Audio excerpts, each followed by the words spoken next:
श्लोक देख रहे हैं। श्वेता भगिनी हमारा आराध्य गायत्री मंत्र जो है उसको शुद्ध उच्चारण और उसका अर्थ समझाएंगी। Then we will take the next part. हमारी बात हुई थी, प्रीति भगिनी ने कहा कि हमें सुभाषितानी स्टार्ट करना है। तो उससे पहले एक विचार आया कि सुभाषितानी स्टार्ट करने से पहले हम एक कार्य करते हैं कि जो मंत्र हम अपनी प्रतिदिन की लाइफ में बोलते हैं या बोलते चले आए हैं, पहले हम उनसे शुरू करते हैं, उनका उच्चारण शुद्ध हो जाए, उनका मतलब हमें अच्छे से समझ में आए, फिर हम सुभाषितानी की तरफ चलेंगे। तो ये एक गायत्री मंत्र हमारी धारणा से, हमारी संस्कृति से बहुत जुड़ा हुआ है और हम सभी को आता है। तो इसका एक बार उच्चारण हम सभी करेंगे। शुरू करते हैं प्रीति भगिनी, गायत्री मंत्र जी। ओम भूर्भुवः स्वः तत्सवितुर्वरेण्यं भर्गो देवस्य धीमहि धियो यो नः प्रचोदयात्। अंकिता भगिनी। ओम भूर्भुवः स्वः तत्सवितुर्वरेण्यं भर्गो देवस्य धीमहि धियो यो नः प्रचोदयात्। योगिता भगिनी। ओम भूर्भुवः स्वः तत्सवितुर्वरेण्यं भर्गो देवस्य धीमहि धियो यो नः प्रचोदयात्। शीनु भगिनी। ओम भूर्भुवः स्वः तत्सवितुर्वरेण्यं भर्गो देवस्य धीमहि धियो यो नः प्रचोदयात्। चंद्रा भगिनी। ओम भूर्भुवः स्वः तत्सवितुर्वरेण्यं भर्गो देवस्य धीमहि धियो यो नः प्रचोदयात्। रचना भगिनी। रचना मैम।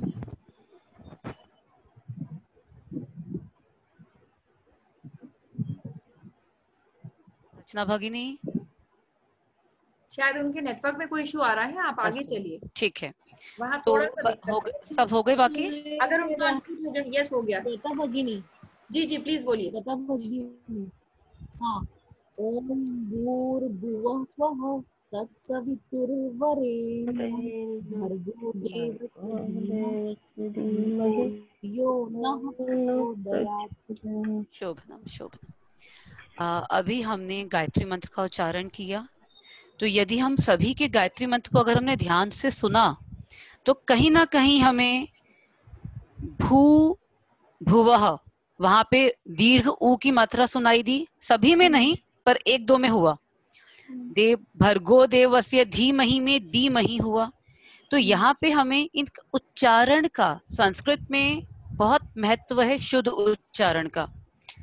तो हमें बहुत ध्यान रखना है कहाँ पे दीर्घ का उच्चारण है, कहाँ पे ह्रस्व का उच्चारण है। और जो गायत्री मंत्र में अक्सर भूल होती है, ओम भूर्भुवः स्वः, भुवः स्वः में यहाँ पे क्या कर देते हैं, बू। ओम भूर्भुवः स्वः ये नहीं होना चाहिए।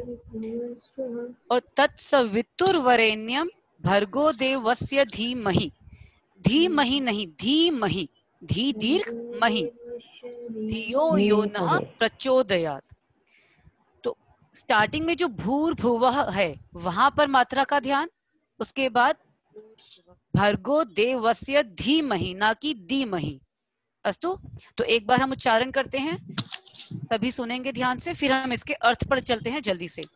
ओम भूर्भुवः स्वः तत्सवितुर्वरेण्यं भर्गो देवस्य धीमहि धियो यो नः प्रचोदयात्। अब हम इसके आज अर्थ को लेते हैं। क्या हम इसके अर्थ से सभी हम प्रतिदिन बोलते हैं गायत्री मंत्र, या प्रतिदिन नहीं भी बोल पाते, जब भी कोई शुभ कार्य होता है हम गायत्री मंत्र का उच्चारण अवश्य करते हैं। तो हम सब उसके अर्थ से वाकिफ हैं, हम सबको अर्थ पता है इसका। रचना भगिनी और सुरभि भगिनी के अलावा बाकी सब बताएं कि अर्थ पता है? नहीं मैम। नहीं। नहीं पता, क्योंकि हम बचपन से सीखा है, मम्मी पापा ने सिखाया है, स्कूल में बोलते थे। आपके साथ नहीं, हमारे साथ भी यही होता था कि हमें आता था परंतु अर्थों पर कभी ध्यान नहीं दिया। तो चलिए आज से हम अपनी भूल सुधारते हैं। जो भी हम मंत्र बोलेंगे हम उसके अर्थों को अवश्य समझेंगे। सबसे पहले मैं आपको बताऊंगी कि ये जो गायत्री मंत्र है ये ऋग्वेद से लिया गया है और इसके जो ऋषि हैं जिन्होंने इस गायत्री मंत्र को लिखा वो है विश्वामित्र। कौन है? विश्वामित्र। विश्वामित्र। और ऋग्वेद में जी, और ऋग्वेद में ये मंत्र है। इस मंत्र में कौन से देवता की पूजा की जा रही है? अगर हम बात करें नॉर्मल, अगर समझें इसको, क्योंकि संस्कृत में जितने भी मंत्र हैं उनमें कोई ना कोई देवता मुख्य जरूर रहता है। तो यहाँ पे भी किसी देवता के बारे में बात हुई है। ये है सविता, सूर्य। किनके बारे में बात हुई? सूर्य से प्रकाश की बात हो रही है। तो आइए हम देखते हैं मंत्र का इसमें क्या निहित है। इसके अर्थ में भूहु अर्थात भूलोकः। भूलोकः वही material world in which we live.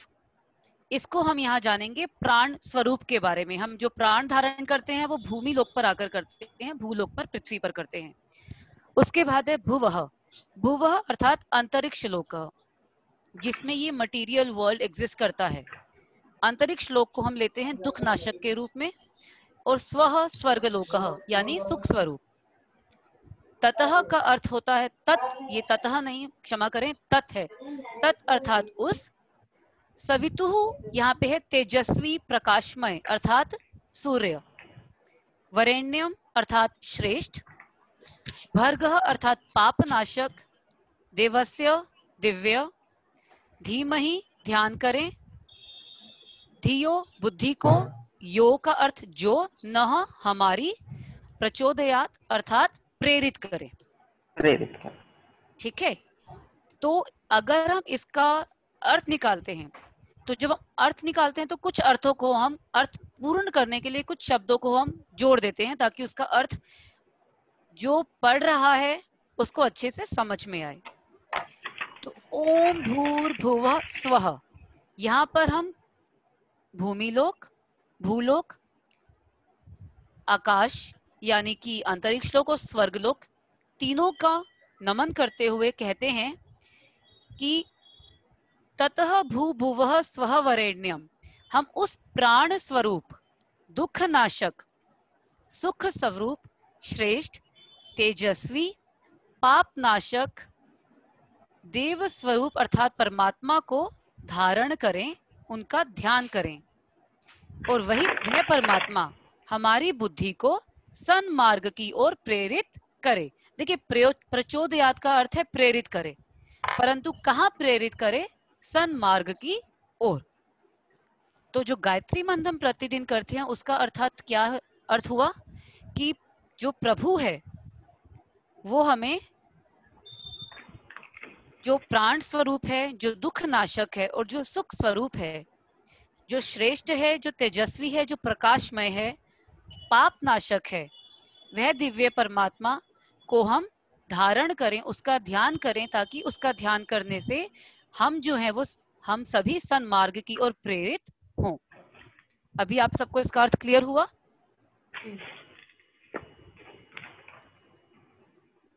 Yes, बिल्कुल। कोई डाउट? कोई भी डाउट हो तो हम अभी हाथों हाथ लेते हैं। जी, इसमें मैं एक और ओम के बारे में बता रही हूँ आपको। जो ओम शब्द है, ओम शब्द जो है ओंकार, ओंकार हमारे पास ब्रह्म का प्रतीक है। हम मानते हैं कि ये यूनिवर्सल साउंड है। तो जो ओम शब्द है ये अ, उ और म इन तीन वर्णों के मेल से बना है।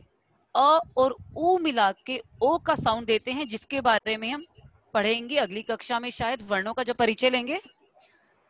अ और उ से ओ बनता है और म, अ अग्नि, उ वायु, म महेश। ये कह सकते हैं बहुत जगह पे हमें इनके भिन्न स्वरूप देखने को मिलेंगे कि ब्रह्मा, महेश और विष्णु के बारे में ओम का प्रतीक माना गया है। ठीक है, तो इस आगे हम सुरभि भगिनी आगे बढ़ाते हैं आज की कक्षा को।